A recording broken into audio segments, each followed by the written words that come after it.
यवतमाळ नगरामध्ये जे उत्स्फूर्तपणे नुसतं यवतमाळचेच नाही तर निरनिराळे केंद्र जे स्थापन आहेत त्यांच्या प्रेरणेने लाखनी आहे, नागपूरकर मंडळीचा आहे, चंद्रपूर आहे, आर्वी आहे, यवतमाळ आहे, अमरावती आहे, भंडारा आहे, पुणे आहे, मुंबई आहे, नांदेडवरून सुद्धा काही लोक आलेले आहेत, विलासवरून, इंदूरवरून, किती नावं घ्यावेत, इतक्या ठिकाणी आपले उपासना केंद्र सुरू झालेले आहेत. नव्हे देशातच नव्हे तर परदेशात सुद्धा मस्कटसारख्या ठिकाणी सुद्धा उपासना केंद्र सुरू झालेलं आहे आणि त्यांचे सुद्धा या शिबिराकरता शुभेच्छा पत्र आपल्याला प्राप्त झालेले आहेत.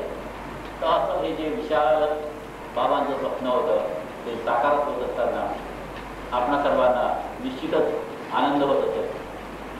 आत्मांचं स्वागत आणि जास्त न वेळ घेता मी माझं जे प्राथमिक जे आहे प्रास्ताविक जे आहे ते विषय संबोधतो. अवधूत चिंतन श्री गुरुदेव दत्त.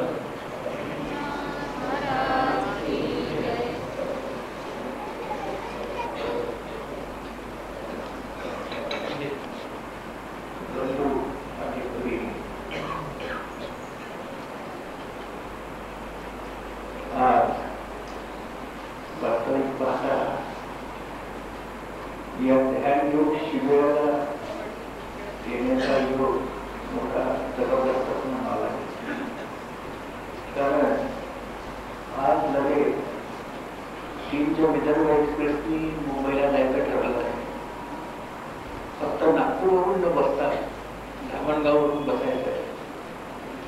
5:30 आणि म्हणून त्यांनी सांगितलं आयोजकांनी तो कार्यक्रम तुमचा 11 वाजता सुरू होणार आणि 1 पर्यंत सर्व काही आठवते आणि त्या दृष्टिकोनातूनच मग हे आमंत्रण स्वीकारले. परमपूजनीय विष्णुदास महाराज यांची प्रथम भेट माझी ज्यावेळा मी 8 जिल्ह्याच्या विदर्भ दौऱ्यावरती मला प्रवासाला जमलं होतं त्यावेळेला त्यांची भेट किल्लाऱ्याला 10 जून 1980 झाली. रेस्ट समोर इथे महाराजांनी दत्तवाडी स्थापन केलेली आहे आणि महाराज पण इथे आहेत. मलाही मोठं आश्चर्य वाटलं की लहानपण हे स्थान आपल्या पाहण्यातून कधी आलं नाही आणि बरोबरच तो अलगलेला झाला. आरती प्रसाद वितरणानंतर प्रत्यक्ष महाराजांची माझी चर्चा झाली. 8:30 ते 11 वाजेपर्यंत मी बोललो. तीच माझी महाराजांची पहिली आणि शेवटची भेट. त्यानंतर त्यांच्याशी काही भेटी कधी होतात आणि त्या कलेवरात प्रत्यक्ष चैतन्य आमचे सद्गुरू आमच्या घराण्याचे सद्गुरू आबाजी महाराज पुणेगाव.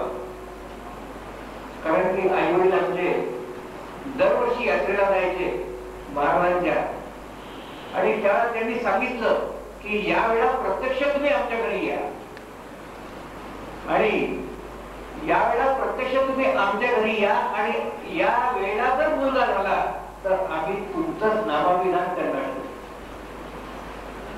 आणि त्याला बरोबरच मुलगा झाला आणि ते नामाभिधान आई वडिलांनी नामसंस्करण विधी करून ते आबा म्हणून नामाधिकरण ते आमचं ठेवलं. म्हणून वसंतराव शेटबाबू आबा महाराज हे नामाभिधान प्राप्त झाले.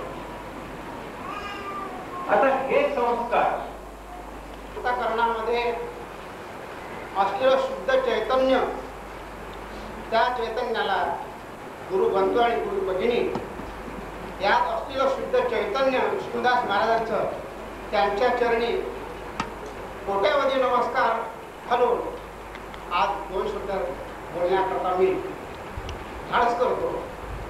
कारण सर्वांपेक्षा मी लहान आहे. तुमचा मी बालक आहे. आई जवळ असल्यानंतर बालकाला काय म्हणते लेकराचे हित जाणे माऊलीचे चित्त. विष्णुदास महाराज हयातीत असताना 20 वर्षाच्या आधी प्रत्यक्षात मुळामध्ये बोलले की आपले ठिकठिकाणी आध्यात्मिक केंद्र पाहिजे. हे विष्णुदास महाराजांची जबरदस्ती इच्छा आज प्रत्यक्ष पाहायला नाही, अनुभूती यायला लागली. आणि आज इथं हे सर्वत्र विष्णुदास महाराजांचं चैतन्य मी प्रत्यक्षात अनुभवून राहिलो. मला हे बंधू आणि भगिनी हे प्रत्यक्ष 64 कोटी योगिनी या रूपात दिसून राहिले की आताच त्यांना आवाहन दिलेलं आहे.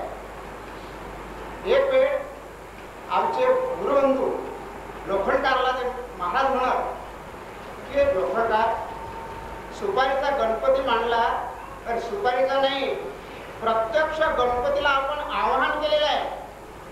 आताच योगिनीला आवाहन केलेलं आहे, सरस्वतीला आवाहन केलेलं आहे, कालीला आवाहन केलेलं आहे, विष्णूला आवाहन केलेलं आहे, प्रत्यक्ष रेणुकेला आवाहन केलेलं आहे, विष्णुदास महाराजांना आवाहन केलेलं आहे. आणि हे जे सर्व देवतेला ज्यांना आवाहन केलं ते आज गुप्त रूपाने इथं उपस्थित आहे.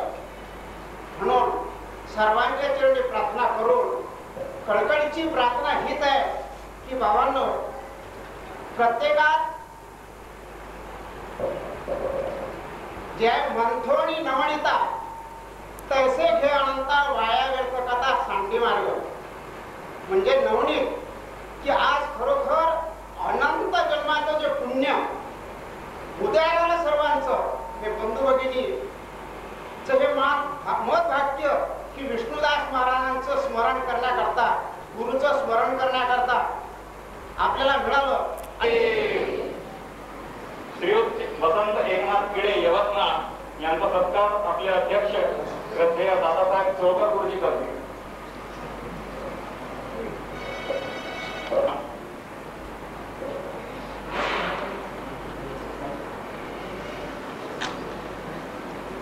श्रीयुत अरविंद प्रभाकरराव राखे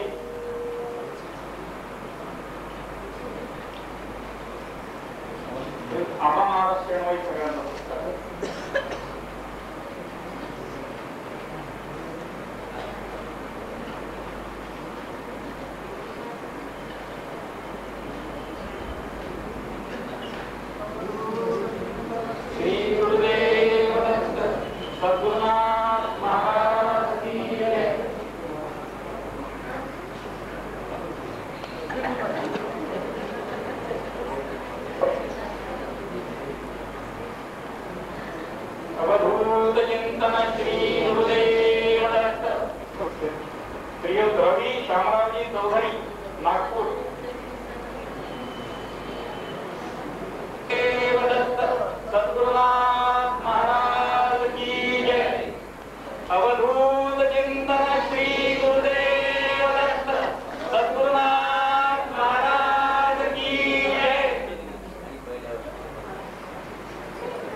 आपण ज्या आदरणीय प्रेम व्यक्त केलं त्याच्याबद्दल मी आधीच आपल्या आभार मानतो.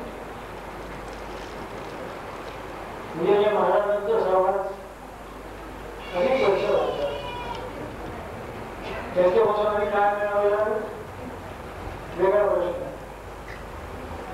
त्यांचा सहवास सतत 3 तप लावला, ती कोणत्याही सत्य आहे. तसं काय त्यांनी आम्हाला म्हणून दिलं, पण आमची थोडी भाषी असेल तो काय त्यांचा दोष की आपण पाण्याचा पाऊस सगळीकडे पडतो, त्या पावसाला पण आपलं मडक्या घेऊन ठेवतो, पण उपड असतो पाऊस तर मडक्यावर येतच, पण ज्याच्या आत पाण्याला थेंब नाही जात. तसं संतांच्या कृपेचा वर्षात सगळीकडे होतच असतो. आमचं मडकं उपड असतं. आता जगात त्यांच्याकडे गेला एक महत्वाची गोष्ट या निमित्ताने हा शंकराचार्य योगाला त्यावेळेस महाराजांच्या सर्वत्राची की झाल्याकडून वेळ असते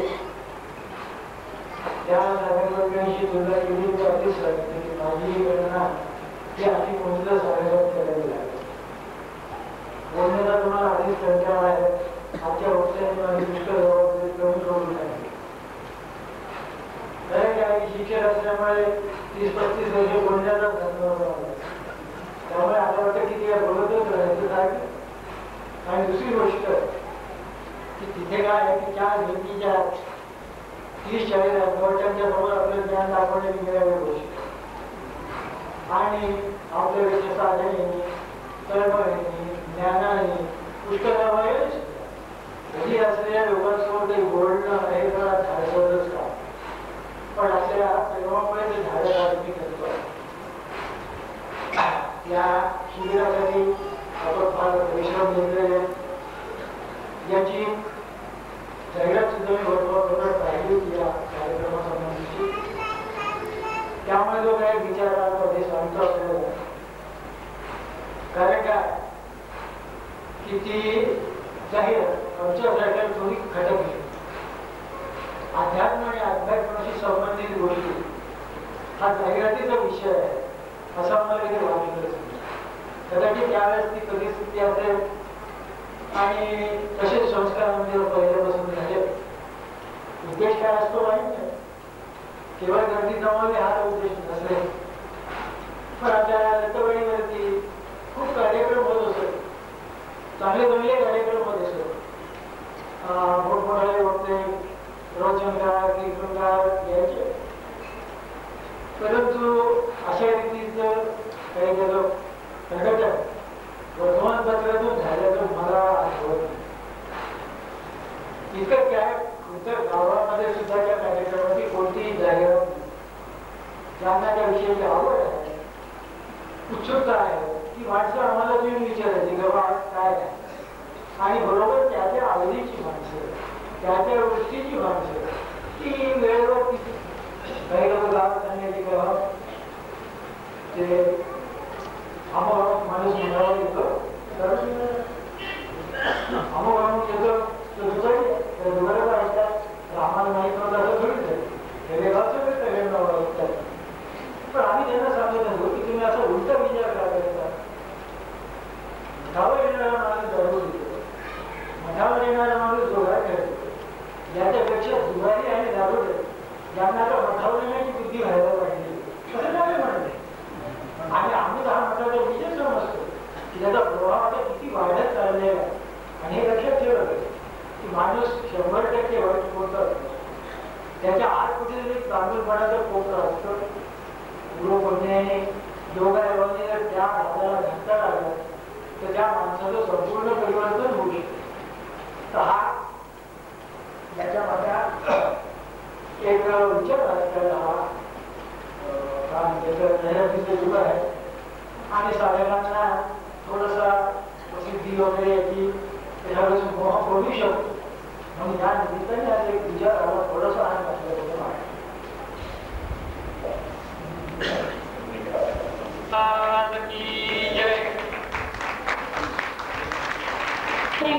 पातळी आपल्याकडून आपण सामान्य उपासक सद्गुरू बाबांना काय देणार, पण तरी पण आमच्या सर्व उपासकांची पूर्ण आपल्याची पातळी त्यांनी नम्रपणे स्वीकारून घ्यावी अशी मी त्यांना नम्रपणे विनंती करते. आणि त्याकरता मी बोलवते आमच्या लाखणीचे ज्येष्ठ उपासक श्री देशपांडे काका आहेत.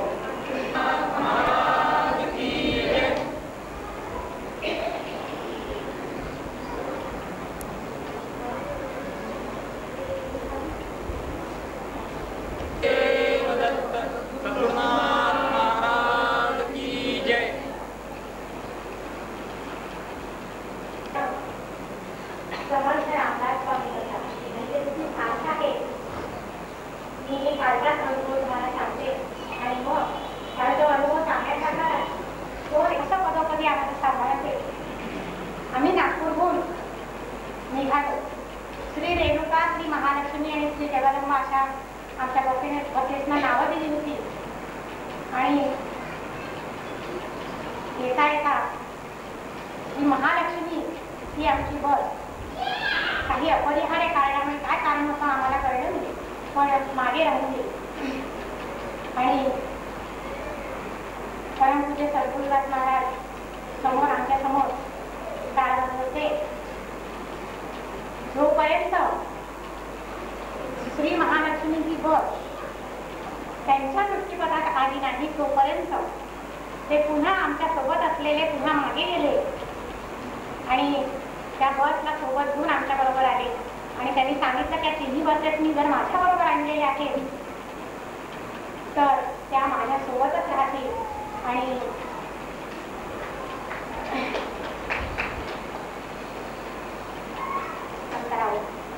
म्हणून आपण त्यांचे ते अमृतबोध जे आहे ते आपल्याला ऐकले. आम्हाला काहीतरी जागा वर्षातच काहीतरी सांगत राहावं आणि आजही त्यांनी आम्हाला काहीतरी मार्गदर्शन करावं.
दत्तात्रय महाराज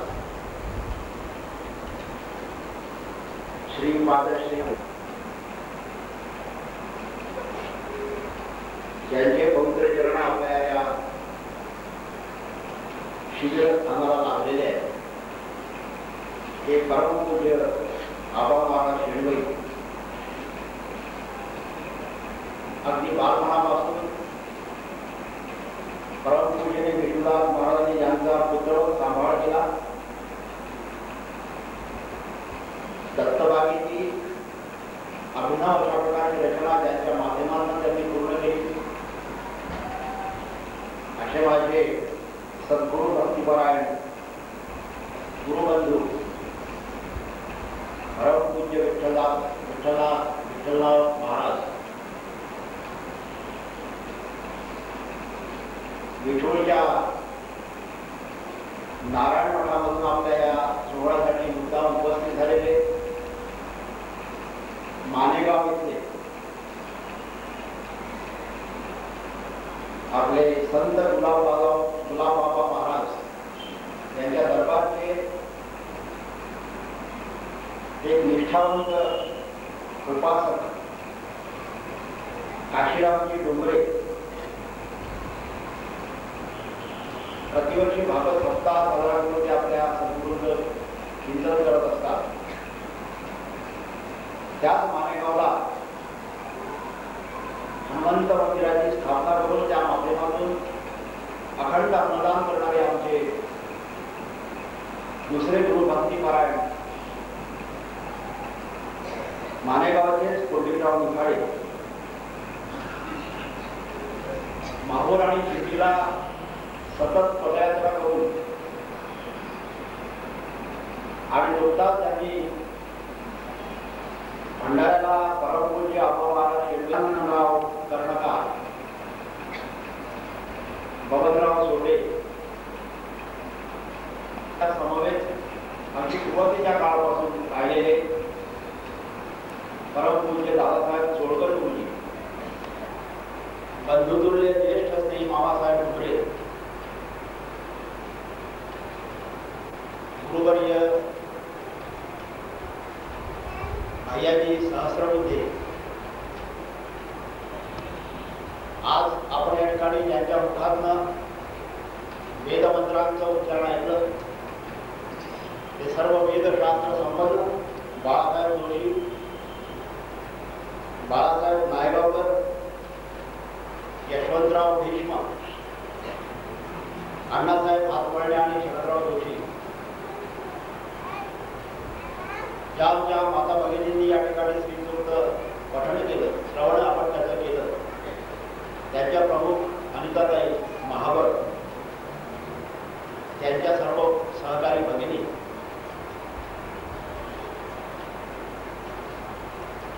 त्याला प्राप्त झालेला आहे. मला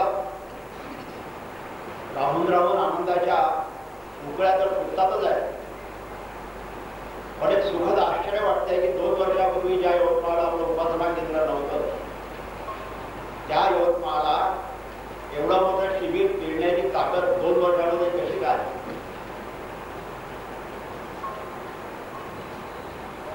सद्गुरूंची कृपा नसलेली ताळावर येण्याची काहीतरी शाश्वती आशा वाटते आणि त्यामुळे अशा प्रकारच्या शिबिराची नितांत आवश्यकता आहे. या शिबिराचा हेतू काय? या शिबिरात आपण साध्य काय करणार आहोत? मला आपल्या विठ्ठल महाराजांनी आपल्याला फार साध्या शब्दात सांगितले की आपल्याला काही पायासाठी आपण इथे आलो नाही, आपण दर्शन घ्यायसाठी आलो, अनुभूती घ्यायसाठी आलो आणि अनुभूती हा त्या पाहण्याचा जर परिणाम असेल तर परिणाम आपल्या चेहऱ्यावरती दिसणार आहे. जाताना जर आपले चेहरे प्रफुल्लित असतील, खुललेले असतील, गुलाबाप्रमाणे टवटवीत, तर समजायचं की शिबिराचा आपलं येणं सार्थकी लागतं. आणि ते जर पोस्टाच्या पेटीसारखी लांबट झाले तर समजायचं की अशा प्रकारचं शिबिर पुन्हा घेण्याची चूक आपण करू नये. तेव्हा शिबिर जे आहे गावी म्हटले की काटा तो बरा चांगला तेवढा तो बाबा मला वाटल्यास आमचं ग्रुप मध्ये करून नका, पण लोकांना बोलावण्याची त्याच्यासाठी पाळण्यात आलं. पण मोठी परिस्थिती कितीच आहे. या सगळ्या परिस्थितीमध्ये परमपूज्य विष्णुदास महाराजांच्या आदेशावरून हे शिबिर होते आहे हे सांगताना मी कुठल्याही प्रकारे कुठल्याही कृत्रिम शब्दांचा वापर करीत नाही. मी आपल्याला एक गंमत सांगतो की तमाशे टाइमपास करणं याला कळत नाही म्हटलं नाही. कला म्हणजे जीवन जगणं ही कला आहे. जीवन जे जगायचं आहे ते महाराज असं म्हणाले नेहमी की आनंद भोगणं हा माझा जन्मसिद्ध हक्क आहे. आनंद भोगणं हा माझा जन्मसिद्ध हक्क आहे. मी पृथ्वी तलावात जन्माला आलो तो आनंद भोगण्यासाठी आलो, पण भोगतो आपण दुःख, सतत रडत असतो. त्या महाराजांनी की असं कसं उलट झालंय सगळं. आनंद भोगायला आपण आलो, भोगतो दुःख, नेहमी काळजी, नेहमी काळवंटाला चेहरा, आज काय उद्या काय ते परवा काय ते मरेपर्यंत संपत नाही. मरताना चिंता, मेल्यावर कळत नाही म्हणून बरं, आणि तर मेल्यावर देखील चिंता काय म्हणाली किंवा 4 माणसं तरी उद्धार येतील की नाही, सतत चिंता. आणि चिंतेचं इतकं काही कावर आपल्या डोक्यामध्ये माजले की किती आपल्याला सांगितलं की बाबा रे देवाचं नामस्मरण कर, नामस्मरणामध्ये जपामध्ये खूप ताकद आहे, शक्ती आहे, नामामुळे सगळं प्राप्त होते. तेव्हा एक व्यापारी होता आणि त्या व्यापाऱ्याकडे एक सद्गुरू गेले नाम महात्म्य सांगण्याकरता आणि म्हणाले की आता तुझं मरण फार जवळ आलेलं आहे, आता तरी कृष्णा आहे, वासुदेव आहे, बस म्हणा. म्हणाले की ते म्हणल्यामुळे काय होईल? ते म्हणाले की त्याच्यामुळे मला मोक्ष प्राप्ती होईल. म्हणाले मोक्ष प्राप्तीविषयी काय होईल? मेल्यामुळे मोक्ष प्राप्ती होते का? त्यामुळे मेल्यामुळे मोक्ष प्राप्ती नाही होत, देवाचं म्हणताना देवाचं नाव घेतल्यामुळे मोक्ष प्राप्ती होते. म्हणाले का बरं नाही? म्हणाले नारद मुनी आलेले आहेत, नारद मुनी आलेले आहेत आणि नारद मुनी सगळ्या त्रैलोक्यामध्ये संचार करतात, फिरतात. त्यांनी पाहिलं की सगळ्या ठिकाणी मोठमोठे शिबिरं सुरू आहेत, मोठे मोठे यात्रा सुरू आहेत. हरिद्वारला कुंभमेळा झाला, अमृत ठिकाणी अमृत झाला, यवतमाळला शिबिर सुरू आहे, इकडे हे चालू आहे, तिकडे ते चालू आहे, तिकडे पहा तिकडे देवाचं नाव सुरू आहे, मस्त उद्भव देवाचा चालू आहे. म्हणून नारद मुनींना खूप आनंद झाला आणि आपला आनंद सांगण्याकरता म्हणून ते त्या भगवान शेषशाही विष्णू महाराजांकडे गेले. म्हणाले की काय तुम्ही आपले खुर्चीवर पडल्या इथे चेअरवर झोपून राहिले? शेषशाही भगवान शेषावर पडलेले होते, लक्ष्मी पाळली होती. तुम्ही म्हणे सुख भोगून आले, तुमचे शिष्य तुमचा किती जय जयकार करतात, तुम्हाला काही वाटत नाही, त्यांना दर्शन द्यावं म्हणून म्हणाले. खरंच किती आपण संख्या घ्यायची, त्यांना माझं दर्शन बरोबर घ्यायचं आहे, ती संख्या किती आपण उदंड.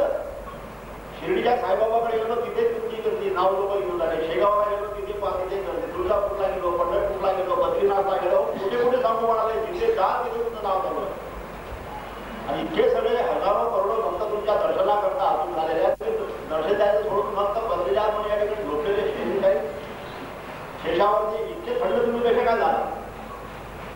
तर ते म्हणाले की असं कर, इतके जर खरोखर लोक माझी वाट पाहतात तर तू माझं विमान घेऊन जा पृथ्वी तलावरती, आणि कन्सेशन रेट मध्ये नाही, फुकट, फ्री ऑफ चार्ज. तो माझा भक्त माझ्या दर्शनाकरता तळमळतोय, तू पृथ्वी तलावरती जा आणि त्यापैकी जे कोणी भक्त या विमानात बसायला तयार असतील त्यांना फुकट घेऊन ये, आपण त्यांना दर्शन देऊ आणि वाटल्यास त्यांना गॅरंटी देऊ की तुम्हाला आम्ही परत सुखरूप पृथ्वीवरती पोहोचवतो. तुम्ही चला, मी तुम्हाला दर्शन कळवतो, तिकीट वगैरे काही नाही. तसं आपलं शिबिर फुकट आहे की नाही, असं ते फुकट प्रवास. म्हणाल तुम्हाला एकट्याला घेऊन जातो, कोणाला कसं करा, माझ्यासोबत घरी चाला. आता मी चालवतो तेवढामध्ये पण तुम्ही चांगली बातमी सांगितली विमानात बसायची, तर विमानात बसायला मिळते म्हणून आपण आज दर्शन जाऊ द्या म्हणाले, आपण घरी जाऊ. घरी आले त्यांची मुलगी माहेर मृत्यू झाली. ते नारदाला म्हणाले, नारद दुनियाचा सगळा म्हणाले तर माझी मुलगी येईल असं मला वाटत होतं, आज तुमची आली, मग ती आली तर बाळपणा करता आले, मुलगी पण थांबवा पाहिजे. तुम्ही 3 महिन्यांनी या. नारदाला वाटलं की 3 महिने आता दुसरं गिराईक पाहिले की एकदम मागे लागावं. ठीक आहे, 3 महिने नाही तो ते त्रैलोक्यात संचार करण्याकरता गेले, 3 महिने झाले, परत त्याच्या घरी आले. म्हणाले महाराज 3 महिने झाले काय. महाराज म्हणाले तुमचे पाय इतके सत्पुरुष सत्संगती मला भेटली, अहो मला नातू झाला, बारसं तर उद्या. 12 दिवसानंतर परत आले, बारसं झालं. म्हणाले सभामानाच्या मागे ठेवायचा मुलीला जेपाण्याची सोय करायची, बाई वेळेवर येते, येत नाही, तिला आम्हा लागतो, मला सभामानात थांबा. सभामानात थांबले. मग म्हणाले काय करावं, हा नातू माझ्या इथे राहतच नाही. त्याच्यावर मी असं म्हटलं 6 महिने आता मुलीकडे जाऊन राहायचं, तर तुम्ही असं करा 6 महिने या ऍड्रेसवरती या पत्ता तुम्हाला तिथे विमान घेऊन या. 6 महिने झाले. म्हणाले की मुलीचा अंदाज आहे की बाबा तुम्ही आता असं आले जाता तिथेच राहा, आपल्या जॉब घरी या, दुसरं कोणी नाही आहे, एक फ्लॅट मी तुम्हाला घेऊन देते, मग मुलाची मुलं झाली की वाटल्या तुम्ही कुठे जा. 8 वर्षांनी या झालं. असं करता करता करता मराठी खेळ आली, मुलगा झाला, नापाची मुद्द झाली वगैरे करता करता मरणाला शेवटी 2 दिवस झाले. नारद मुनीने काही त्याचा पिछा सोडला. ते म्हणाले की बाकीच्या लोकांच्या मागे लागत तरी हे थोडा याच्याच मागे लागत, एक तर तिला किल्लो विष्णूकडे विष्णू भगवान वाट पाहायला लागले, वर्षानुवर्ष गेले तरी एक भक्त विमानात आला नाही, विमान तिथेच पडलेला आहे. नारद मुनी तोंड दाखवा तयार नाही, आली काय मागतं म्हणून 2 दिवस राहिले. नारद मुनी त्यांचं मरण जवळ आलं तेव्हा यमाचं वॉरंट घेऊन स्वतः नारद मुनी त्यांच्याकडे आले. म्हणाले आता मी खोटं बोलत नाही, तुम्ही आता तुम्हाला मृत देणं मला काही शक्य नाही, हे यमाचं वॉरंट वाचा, तुम्हाला पडवाला आणि नरकात हे तुम्हाला विमानातून आले नाही, नरकाची आता व्यवस्था केली नाही तुमच्या. अजूनही शहाणे असाल तर माझ्यासोबत चला, नाही तर नामस्मरण तरी करा.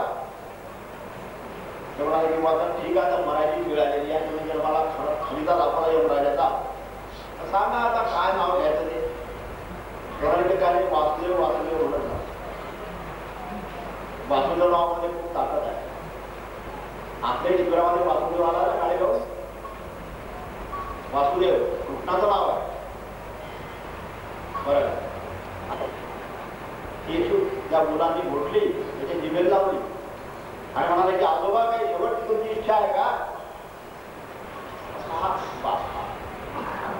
असा त्याचा लोक पोरांनी कान नेला त्याच्या आपल्या तोंडाजवळ. 2 शब्द त्याला ऐकू आले, वा आणि ये. डोळ्यात पाणी माझे आजोबा थंड झाले. त्याने ते वा किंवा वाक्य म्हणतात म्हणजे काय, वासुदेवात्मा किंवा म्हणतात विचारे पण त्यांना बोलतात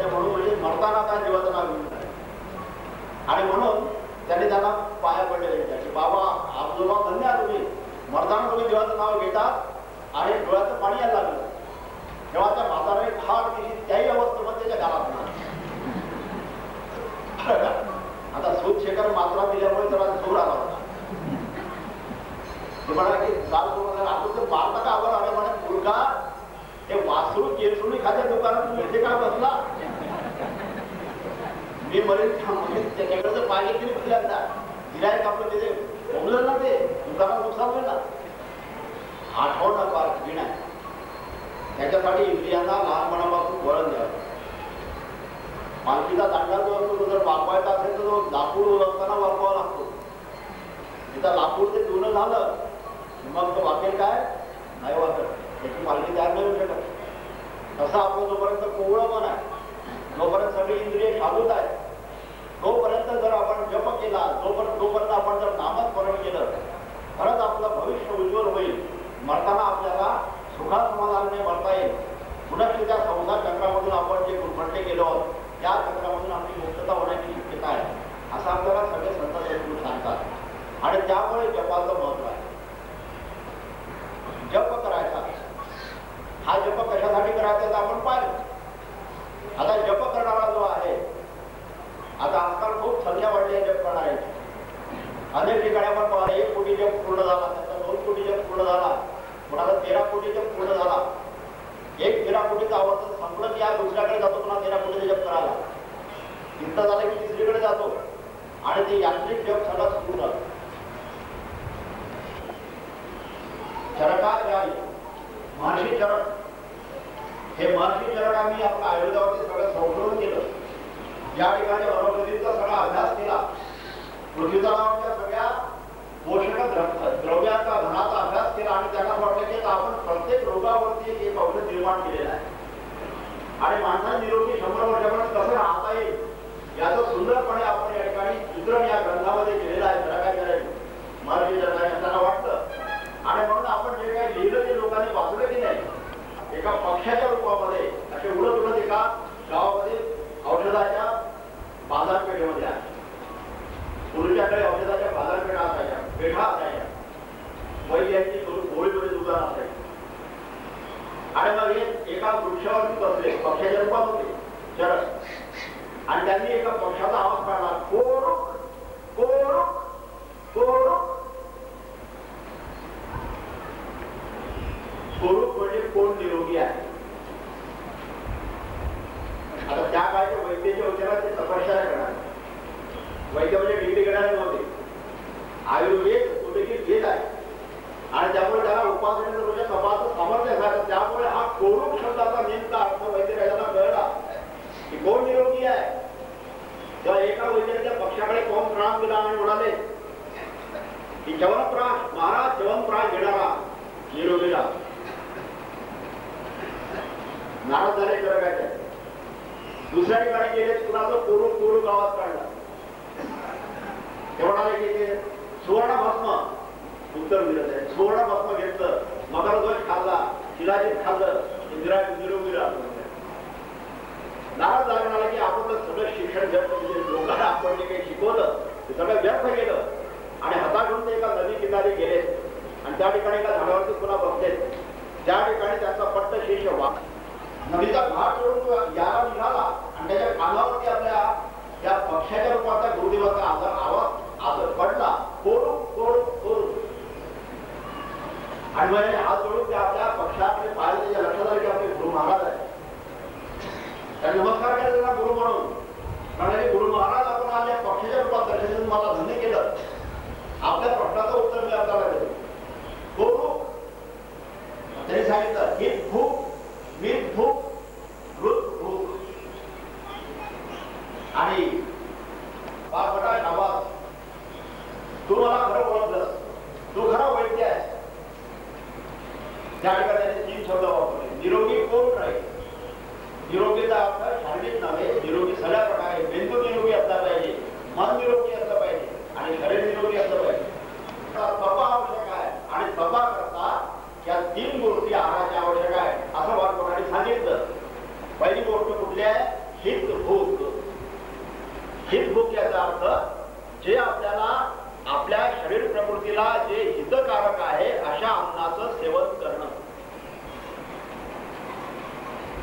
जे आपल्याला हितकारक नाही त्याचं सेवन करू नये. जर चुकूनही आपण ते जर अत्यंत कठोर असं हे व्रत आहे, ही भूक जे आपल्या हिताचं आहे ते आपण खाल्लं पाहिजे. आपली अडचण काय जाते की आपण हिताचं काय अहिताचं काय आहे हे आपण त्या देवावर सोडून देतो आणि खात राहतो. डायबिटीज झाला तर जास्त शुगर आवडते आपल्याला. आपण गंगा आणि यमुना आपल्याला दिसतात आणि सरस्वती ज्या ठिकाणी मुक्त स्वरूपामध्ये आहे त्याला म्हणतात प्रयाग. हे प्रयाग क्षेत्र हे आहे, हे प्रतिकात्मक आहे. मूळ प्रयाग क्षेत्र या इथे आहे. आपलं जे आज्ञाचक्र आहे, आज्ञाचक्राच्या ठिकाणी हे गुरुचक्र आहे. सद्गुरू ज्याला कृपा करतात त्यावेळेला हे चक्र सुरू करतात आणि हे चक्र सुरू झाल्यानंतर त्या ठिकाणी हा प्रयागाचा संगम होतो. आपण श्वास घेतो, दोन आपल्या नाकपुड्यात दोन आहेत आणि त्या दोन मध्ये एक चंद्रनाडी आहे, दुसरी सूर्यनाडी आहे. दोन नाकपुड्यात आपल्याला एकाने आपण घेतो श्वास, दुसऱ्याने सोडतो आणि दुसऱ्या नाकपुडीने श्वास घेतो, पहिलीने सोडतो. त्या सूर्यनाडी आणि चंद्रनाडी अशा दोन नाड्या आहेत ज्याने आपण श्वास घेतो. आणि तिसरी नाडी जी आहे ती मुक्त आहे, सध्या मुक्त आहे. कुंडलीने जागृत झाल्यानंतर ती जागृत होते, तिला ती सरस्वती आहे, ती आहे सुषुम्ना नाडी. आणि त्यामुळे या दोन नाड्यांचा प्राणशक्ती आपण आतमध्ये श्वास घेतल्यानंतर तो ज्यावेळेला सुषुम्नेमधून तो वरती व्हायला लागतो त्यावेळेला आपण म्हणतो कुंडलीने जागृतीची प्रक्रिया सुरू झाली. मग ते षटचक्र घे जाण्याची प्रक्रिया आहे. आणि मग त्या तीन नाड्यांचा संगम ज्या ठिकाणी होतो ते केंद्र म्हणजे हे इथलं मुख्य गुरु केंद्र, आज्ञा केंद्र, हे प्रयाग आहे. तेव्हा ह्या प्रयागापर्यंत पोहोचण्याकरता आपली प्राणशक्तीचा जो संचार आहे तो आपल्या शरीरामध्ये सहजपणे झाला पाहिजे, सुरू राहायला पाहिजे. त्याच्याकरता शरीर जड पडू नये म्हणून हित भूक बरोबर वित भूक हा दुसरा शब्द त्यांचा. आणि तिसरा शब्द सांगितला ऋत भूक. ऋत म्हणजे काय? ऋतचा अर्थ काही लोक सांगतात सत्य. ऋतम पचवी, सत्यम पचवी. ऋत आणि सत्य हे जर एकाच अर्थी असते तर मग दोन शब्द वापरणे बेकार असते. ऋत सत्यापेक्षा वेगळा आहे. ऋत म्हणजे सत्य आहे आणि सत्य म्हणजे सत्य आहे. पण या मायाचे अधीन असलेले जे सत्य आहे त्याला सत्य म्हणतो आपण आणि जे मायातीचं सत्य आहे त्याला आपण ऋत असतो. आता जर मला आपण विचारलं की किती वाजले, घड्याळ विसरून घ्यायला नाही आहे खाली आहे. किती वाजले म्हटलं तर मी घड्याळ पाहिजे आणि त्याला सांगेन किंवा किती वाजले या ठिकाणी आता तर 4 वाजून काहीतरी 25 मिनिट झाले. आता मी आपल्याला घड्याळ पाहून सांगितलं 4 वाजून 25 मिनिट झाले. सत्य आहे की नाही? हे सत्य आहे. तुम्ही मला 15 मिनिटांनी विचारा किती वाजले, मी काय म्हणेन 4 वाजून 40 मिनिट झाले. तुम्हाला मी पाहू बघा तर तुम्ही 4 वाजून 25 म्हटले. आता तुम्ही बदलले काय शब्द आपला? हा काळाच्या बरोबर वाहणारा जो हा घड्याळाचा काटा आहे हा काळ मायेच्या अधीन आहे आणि त्यामुळे काळाच्या अनुरूप जे चालणार आहे ते सत्य आहे. आहे की नाही? लोक म्हणतात तुम्ही म्हणतात की ब्रह्मसत्य जगत मिथ्या आहे, जगत सगळं खोटा म्हणता तुम्ही. आम्ही तर सगळं सत्य पाहतो. ईश्वर पॉलिसी काढतो तरी आम्ही मरत नाही. 60 वर्षे पूर्ण झाले तरी लग्न होतात, मुलांची घरं राहतात. माझं घर माझ्या आजूबाजू बांधलेलं आहे. कुठे पडलं ते कोण म्हणतात 60 होता म्हणून? सत्य आहे, बरोबर आहे, सत्य आहे. ते सत्य घड्याळाच्या सत्यासारखं आहे. काळाच्या अधीन आहे ते शाश्वत टिकणारं नाही. पण जे शाश्वत आहे, जे मायातीत आहे त्याला ऋत असं म्हणतात. मग ऋत भूक. ऋत भूक म्हणजे काय? शाश्वत भूक. शाश्वत भूक म्हणजे ज्याला आपल्याला खऱ्या आणि म्हणून शास्त्रात सांगितलेलं आहे की ऋतभूक ज्याला करायची असेल, ऋतभूक पत्नी ज्याला पाळायचं असेल त्याने आपले सूर्यदाणी सुरू असताना भोजन ग्रहण केलं पाहिजे. सूर्यदाणी भोजन म्हणजे किती सांगितलं का? सूर्यदाणी सुरू असताना अन्न ग्रहण केलं पाहिजे. म्हणजे तो जठराग्नी आपला प्रयुक्त असतो त्यावेळेला सेवन केलं जातं पचतं, त्याच्यातून प्राणशक्ती निर्माण होते. सूर्यदाणी म्हणजे उजव्या नागपुडीने जेव्हा आपला प्रवास माझा सुरू असतो त्यावेळेला. पण आपल्याला ऑफिसला जायची घाई असते. 9:30 वाजता निघायला नेमकी त्याला 10 नागपुडी सुरू असते. तो म्हणाले का आता कसं तुमच्या आज्ञेप्रमाणे मग आता या ठिकाणी 5 तासा नागपुरी जाता डावीकडून सुरू आहे. मग काय करायचं? पण ऋषीमुनींनी सगळी व्यवस्था करून ठेवली. ते म्हणाला की तुम्ही फक्त निश्चय करा निर्धारपूर्वक तुम्हाला भूक या ठिकाणी सेवन करायची आहे. भूक लागलं असताना मला सेवन करायचं असतं. त्यावेळेला त्यांनी प्रक्रिया सांगितलेल्या योग प्रक्रिया फार सगळं प्रक्रिया असतात. आपला हात उजवा हात आहे, उजवा हात डाव्या पकडले दाबून आणि या ठिकाणी असं कडेवर पाहून थोडा वेळ 2-3 मिनिट जर आपण श्वास घेतला तर आपली सूर्यदाडी सुरू होईल आणि आपल्याला 9:30 वाजता बरोबर जेवायला मिळेल.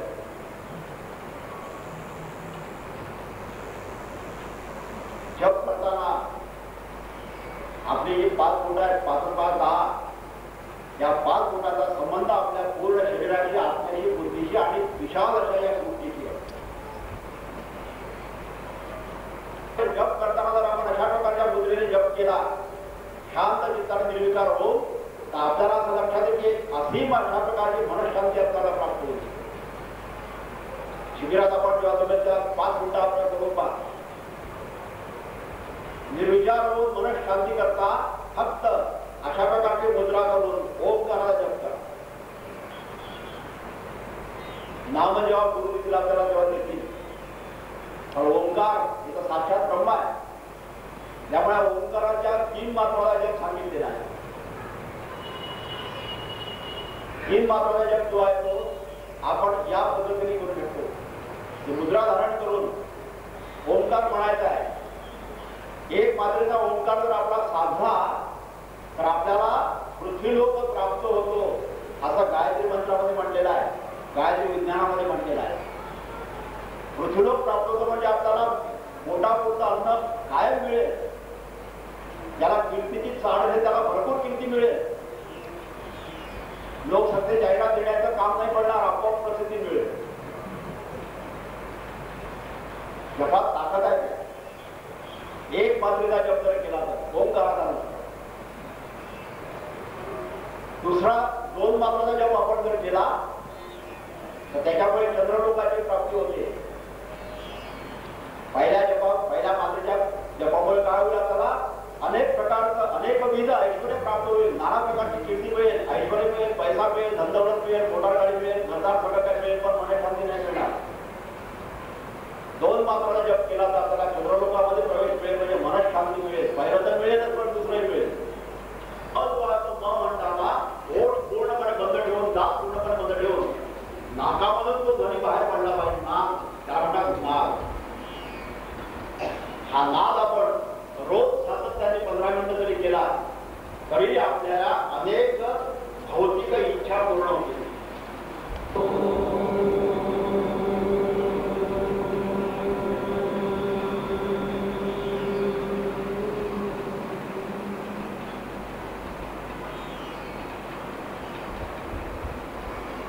सरावाने याच्यातून आपल्याला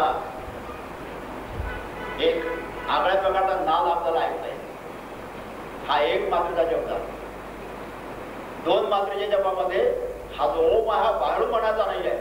ओठ बंद करून आपलं जे हृदयाकाश आहे ज्या ठिकाणी चित्त सूर्याचं स्थान आहे या चित्त सूर्याच्या स्थानाच्या ठिकाणी हा ओंकाराला जप करत राहायचा आहे. मनातल्या मनात याच पद्धतीने शांत राहून निर्विचार होऊन ज्यावेळेला आपण हा हृदयाकाशामध्ये जप करतो त्यावेळेला हा जो आपला सूर्य आहे चित्त सूर्य ज्याला म्हटला तो सूर्य आणि हा दिसतो तो सूर्य याच्यामध्ये हा जो सेतू उभारलेला आहे सूर्यलोकाचा या सेतूतून आपला प्रवास सुरू होतो. आपल्याला माहिती आहे आपण नेहमी पाहतो परंतु आपल्याला कुठल्या छोट्या गोष्टी देखील आपण विचार करत करत नाही. मला सांगा पृथ्वीतलावरती गुरुत्वाकर्षण शक्ती आहे आणि त्यामुळे कुठलीही छोटीशी वस्तू जरी आपण आपली आकाशात जर काही पाकळी जरी आपण आता वरती ठेवली तरी ती खाली येते. बरोबर आहे. कुठलीही किती हलकी वस्तू कापसासाठी छोटीशी वस्तू जरी आपण ठेवली तरी हळूहळू खाली येते. पण दिव्याची ज्योत कधीही खाली येत नाही. येते खाली कधी ती कुठे जाते नेहमी वर असते.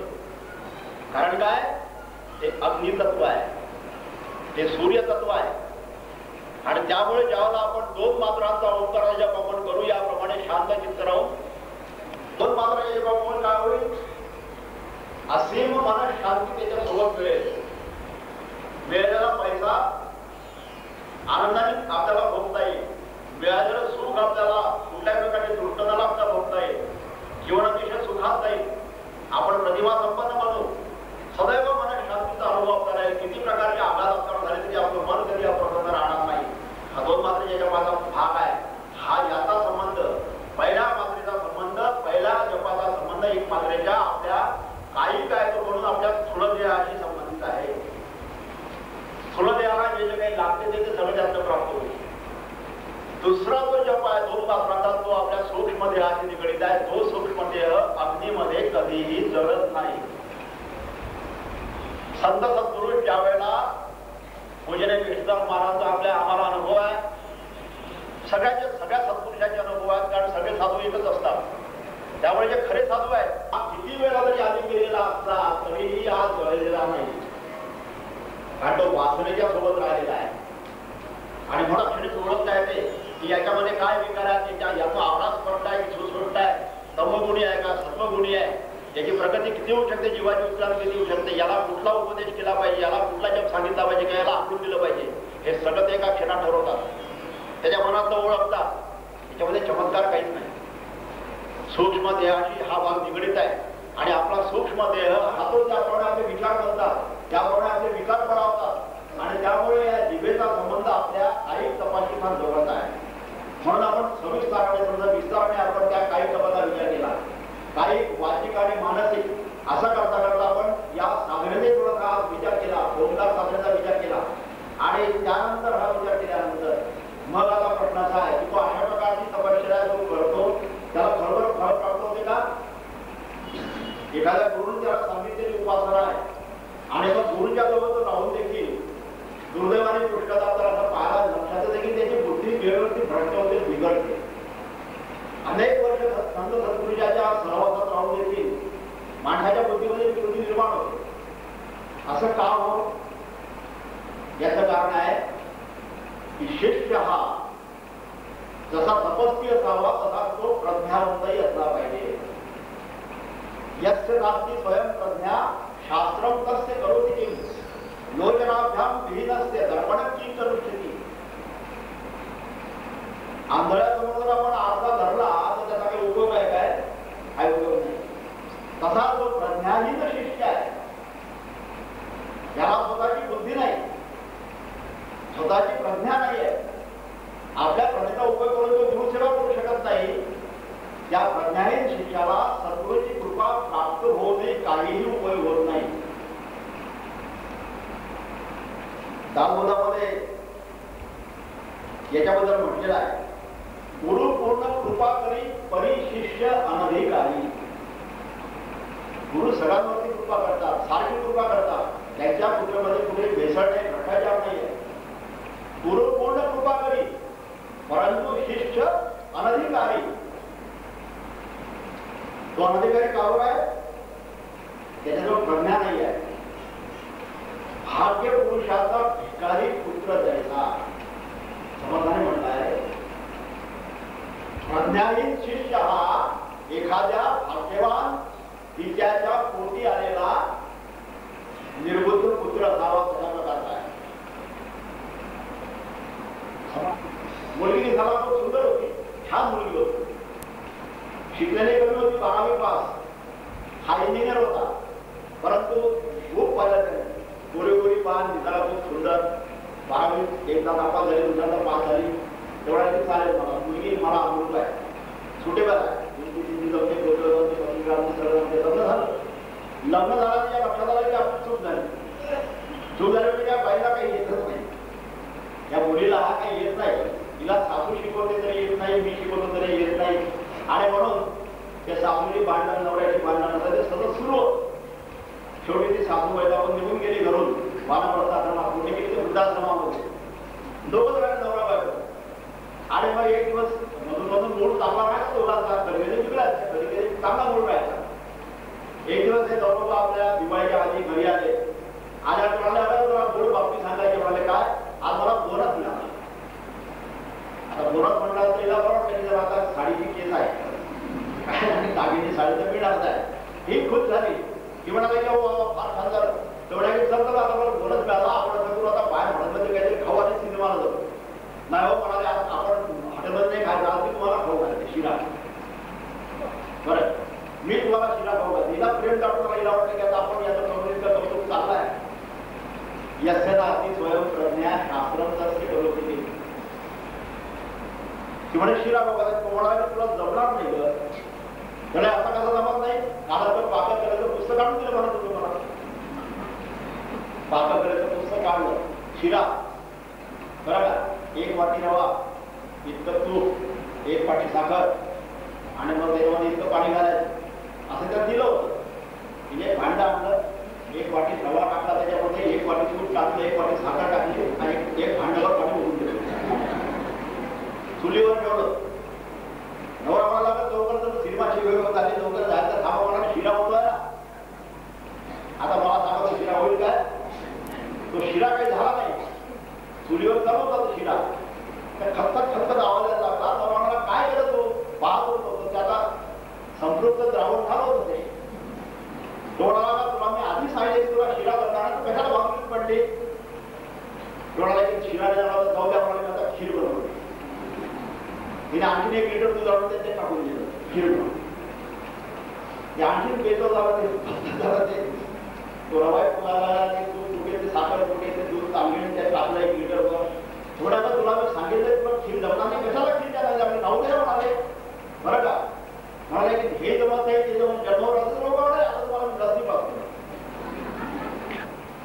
बरं का आज या नवऱ्याची गरज बोनस त्या मुलीच्याकडे पळाला बोनस द्यायला आणि भरतात बोलून समोर तो शिरा पाहिला खीर राहिली नसली त्या गरम संपृक्त जावळा दूध टाकल्यावर दही टाकल्यावर लसी एवढा टाका नाही तेवढा तुला मी आधी सांगितलं तो बिचारा तरी सांगितली बरं का आपल्यावर रागवले लोकाला दिवाळी लोकांनी त्याच्यावर रागवलं जायचं कोणाला तुला आधी सांगितलं तुला नाही जमणार ते कशाला तुझं भागील पडते जळलं गेलं म्हणजे तुमचं लक्षात सगळं हे येत नाही जळम आणखी आपल्या घालून दिल्या खरंच जळलं ते सगळं हमन वाजायला हमन वाजायला पागला जळपास झाला ना खोली भरली आपण जळून झाला सगळं मला जळ नाही तर काय चांगलं राहील का तुम्ही सांगितलं ना जमत नाही म्हणून हे घेऊन आता सगळं जळ तो विचारा म्हणाला ठीक आहे का असं कर जळलेला सगळा घाण वास सुटला आपण फ्लॅटमध्ये राहतो बाकी शेजारी आपल्याला नाव ठेवली ते भांडण वाजले होते मी बाहेर फेकून दिलं बरं का थोड्या तुम्ही कशाला मीच ठेवून दिले त्याने पुन्हा नाही सांगणार तुला जमणार नाही बरं जमत काय भांडे फेकणं काय जमणार नाही मला तिने आपल्या खराड्याला खडखड खडखड थोडं काळ ते घेतलेल्या काठीमध्ये आता फेकलं हा पुन्हा शांतपणे म्हणाला तो फेकते तर फेक पण जरा पाऊल फेकशील रस्त्याने माणसं जातात ही गेली बाहेर अर्धा तास आलीच नाही अर्ध्या तासानंतर आली भाव पळत आली अशी हा निघाला होता पाहायला दिला की काय झालं का आपली बाहेर लक्षात आलं आता प्रज्ञाने दोडला काय झालं ते खबर लागतो काय म्हणत तुम्ही सांगितलं प्रॉब्लेम केला अर्धा तास बाहेर उभी राहिली म्हणे तुम्ही सांगितलं की जरा म्हणून पद टाक म्हणून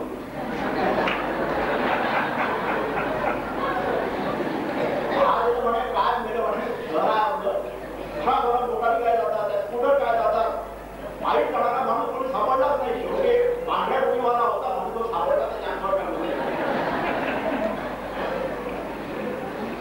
त्याच्या आपली स्वयंप्रज्ञा शास्त्र पाहता गेले तर शास्त्र किती तरी चांगलं असतं जरी स्वतःची प्रज्ञा जर नसेल त्या उपयोगायला तसा जो भाग्यवंत वडिलांचा त्यांच्या देहात एक सुगंध निघत असतो आणि या सुगंधांमुळे त्यांच्या भक्तांना आपोआप कळते की आपले सद्गुरू येत आहे हा अनुभव विठुराम स्वामींच्या बाबतीत आहे मी अनेकदा सांगितलेला आहे ज्या कबीर निघाले सहजाचे घरावर पडत नसत लोकांपासून नवीन राहायचे पण जेव्हा संध्याकाळी चला आपल्याला प्रयागातून तीर्थस्थानावरती स्नान करावं तीर्थक्षेत्रावरती म्हणून लोकांच्या न कळते संध्याकाळच्या वेळा आपल्या घरून निघाले आणि प्रयागला त्या काशी क्षेत्राला स्नान करण्याकरता तिथे जायला लागले तिथं निघाले ते त्यावेळेला लोकांना कळलं असं काय माझ्यामध्ये कुठलं प्रेम भगवंताविषयी कबीर कबीर क्या कहे या जमुना के तीर एक गोपी के प्रेम में बह गए कोटि कबीर अरे हजारों कोट्यावधी कबीर वाहून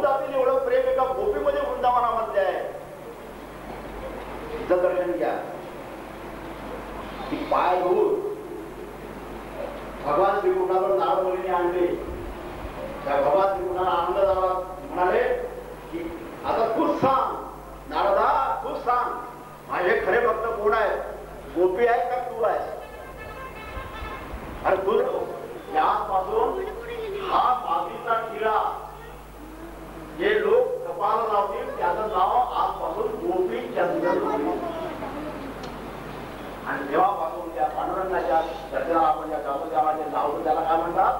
गोपी चंदन. गोपीच्या पायाची पदधूली असं हे भक्ती प्रेम हे प्रज्ञावंतांजवळ असतं. आणि म्हणून भक्त हा प्रज्ञावंत असला पाहिजे. तो खऱ्या अर्थी भक्त असला पाहिजे. त्यामधला भाव दृढ असला पाहिजे. हा भाव निर्धारपूर्वक निश्चल राहून आणि निष्काम राहून आपण वाढवत जाणं हेच आम्हाला परमपूज्य कृष्णदास महाराजांनी शिकवलं.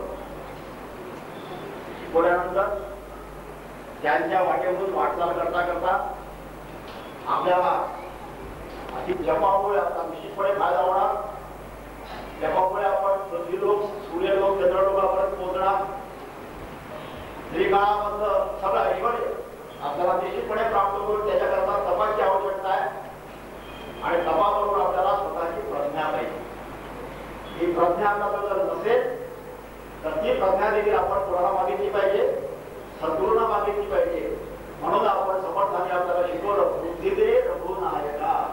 म्हणून रोज आपण आपल्या सद्गुरूंजवळ बुद्धी दे सद्गुरुनाथा अशी रोज प्रार्थना करावी की तुला काय द्यायचं असेल आम्हाला तर काय दे, फक्त बुद्धी दे. आमच्या बुद्धीमध्ये कुठेही बिघाड होता कामा नाही. बरोबर आहे की नाही? आमच्या बुद्धीला कुठेही शीण निर्माण होता कामा नाही. हा शीण आणि हा बिघाड नष्ट कर म्हणजे मग आपली या ठिकाणी शिबिरात झाल्याचं आम्हाला धन्यता वाटेल. ही धन्यता आपल्याला वाटावी अशी त्यांच्या चरणी प्रार्थना करू. आपण त्यांचा आशीर्वाद मागू आणि या ठिकाणी थांबू. अवधूत चिंतन श्री गुरुदेव सद्गुरुनाथ महाराज की जय.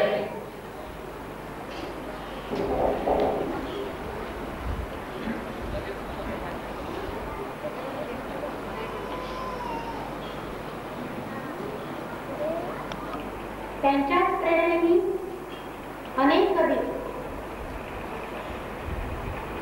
नागपूर, अमरावती इतके आपले केंद्र आहेत. ते सगळे केंद्र एक एक दिवस हा लावत गेला आणि आज अशी स्थिती आहे. आणि आज यावेळेच्या शिबिराचं एक नाविन्य असं आहे. या शिबिरार्थींना परमपूज्य सद्गुरू माऊलींनी शिबिरार्थी म्हणून एक बिल्ले दिले. जेव्हा आपण या यवतमाळमध्ये आलो तेव्हा नागपूरचे उपासक वेगळे, यवतमाळचे वेगळे, आरवीचे वेगळे, अमरावतीचे वेगळे, नागपुरीचे वेगळे, असं वेगवेगळ्या व्यक्तिमत्व घेऊन आपण आलो. पण आज शिबिरार्थीचा जिल्हा प्रत्येकाच्या हृदयावर गेल्यानंतर परमपूज्य बाबा प्रत्येकाच्या हृदयात वास केल्यानंतर आपण फक्त त्या परमपूज्य बाबांचे शिष्य, उपासक एवढीच आपली ओळख राहिलेली आहे. म्हणजे सामान्यातून सामान्याकडे आणि असामान्यातून सामान्यत्वाकडे अशी उलटी पुन्हा परमपूज्य भाऊसाहेबांनी सांगितली नाथांच्या वेळची उलटी पुन्हा. असं सामान्यातून असामान्य आणि असामान्यातून सामान्य की आम्ही आमचं वेगळं व्यक्तिमत्व पुसून टाकलेलं इथे आल्यानंतर आणि आम्ही इथे फक्त परमपूज्य बाबांचे, परमपूज्य सद्गुरू माऊलींचे शिष्य, उपासक, त्यांचे आज्ञाकारी म्हणून 2 दिवस या शिबिरामध्ये वास्तव्य करणार आहोत. आणि आनंद, फक्त आनंदच आम्ही घेऊन इथून जाणार आहोत. परमपूज्य सद्गुरू माऊलींनी जी गोष्ट सांगितली चरणधुळीची,